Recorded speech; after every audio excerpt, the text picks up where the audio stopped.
So what are we actually doing here? We are selling our house, driving east, go looking for property, find something, move in, start all over. Feels like a spy case or something, doesn't it? Hi guys! In today's video I thought I would answer some questions. So Keter K asks, have you decided yet where you are moving? No. And I guess the reason for that is because we're not gonna actually know where we're moving until we're out there. Because that's kind of the point. We're gonna sell our house, go out there and look for what's available in terms of property, like see what we can find when we get there. Daniel R. Sullivan asks, if you had to give up one tool forever, what would you sacrifice? I guess it has to be a tool that you're not using that much.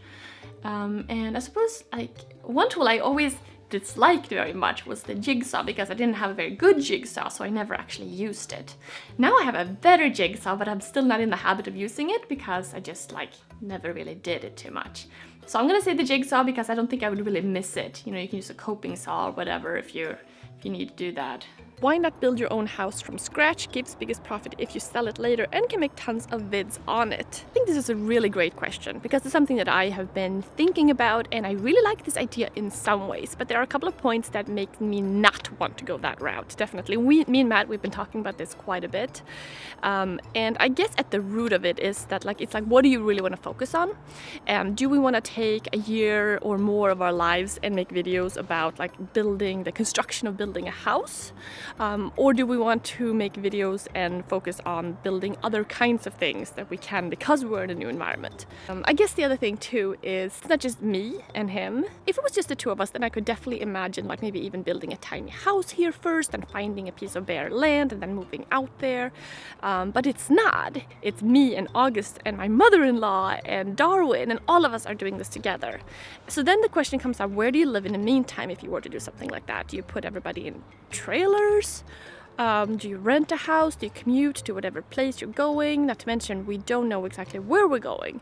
And when you do something like that, of course, like building a house is obviously one aspect of it. But then you have like researching the site, the location. You know, what does the drainage look like there? Do you need to clear the land? You have to look into septic and water and power and internet and all of those things. So there's a lot of like other things that go into it. And while I really like the idea of building a house, I mean, we built a little shop in the backyard and that was so much fun, but that was on a much smaller scale.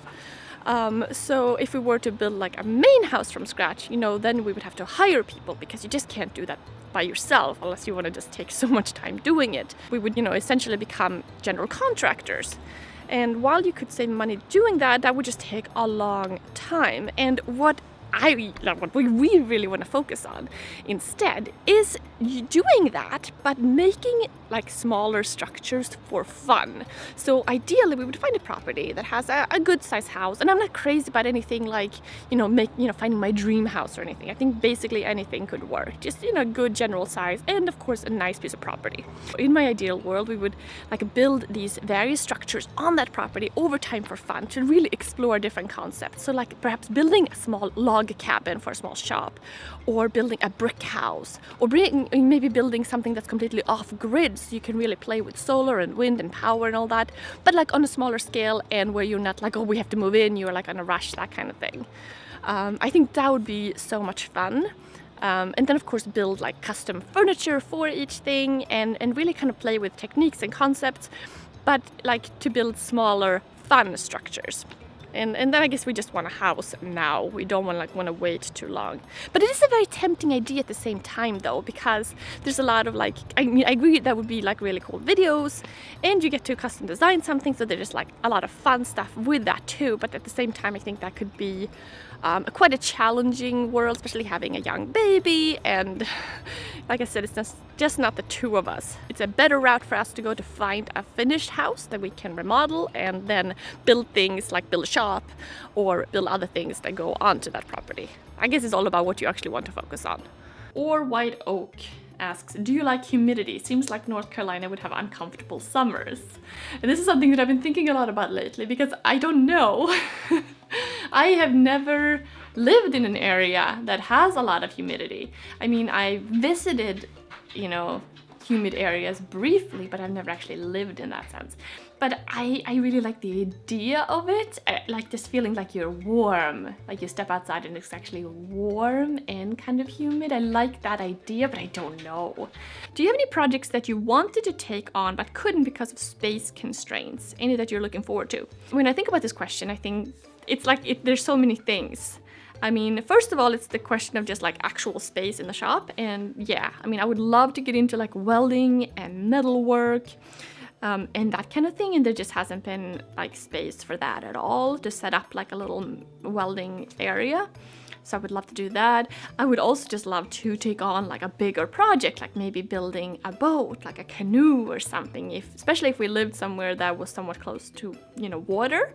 The other thing too is like we have actually run out of space in terms of our house. So there's no more space to build like furniture or things for it because there's nowhere to put it. And I've been wanting like for a long time to build like a really nice chair that has like a wooden frame and then it has like a leather seat and back. Like that would be really cool to do, and of course that takes up a decent amount of shop space as well, and you really can't do other things in my current situation while doing a project like that, so I haven't done it. I don't know, there's like so many smaller buildings, like making like a little artist cabin or little guest houses and have everything kind of match inside, you know, where you build custom furniture and built-ins and things for each structure. That would be super cool. Do you ever have that feeling of I don't wanna, where you just can't get motivated / working? If so, how do you get over it?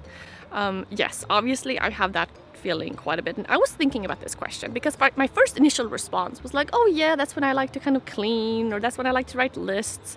But then I thought, okay, well, beyond that, what that comes back to is that I'm doing this with Matt. I'm not doing this by myself, so I'm not like stuck in a hole, like unmotivated with nobody to drag me out of it. It's so important, who are you surrounding yourself? Like, are you with someone who actually will motivate you and who are supporting you and who is like not bringing you down?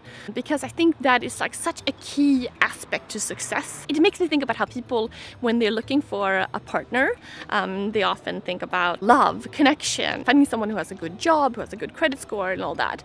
But one thing that I think is equally or more important is finding someone who shares the same like goals, who will not bring you down, who will bring you up when you're feeling that way. Flannel Ladybug asks, will your mother-in-law be moving with you? So yes, she is coming with us, which I'm really excited about from a couple of different reasons.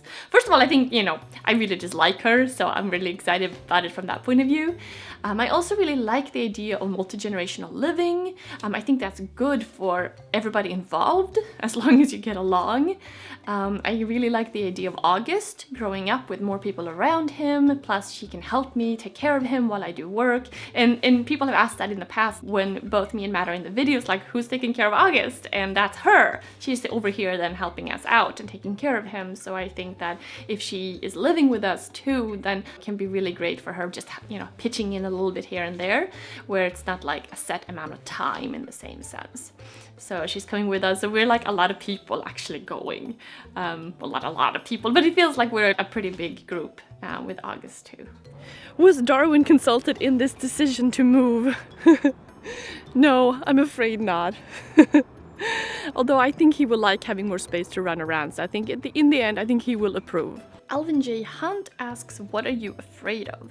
Of course, there are like many things that one can be afraid of, but I think like the biggest thing that strikes me is this fear of time just kind of passing by, and that you are left with having done nothing of significance.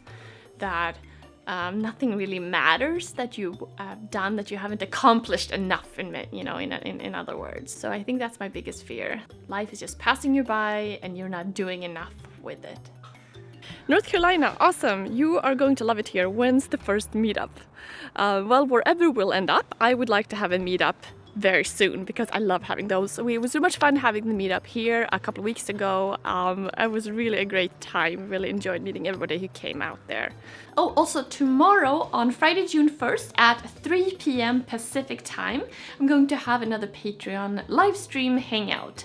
And this is open to patrons for all levels. So yeah, if you're interested in that, you can check out the link in the description below. Anyway, thank you guys so much for the questions. Hope you guys enjoyed it. Let me know if you have more questions. I'd love to do another one of these soon. Thank you guys so much for tuning in, and I'll talk to you guys soon. Bye.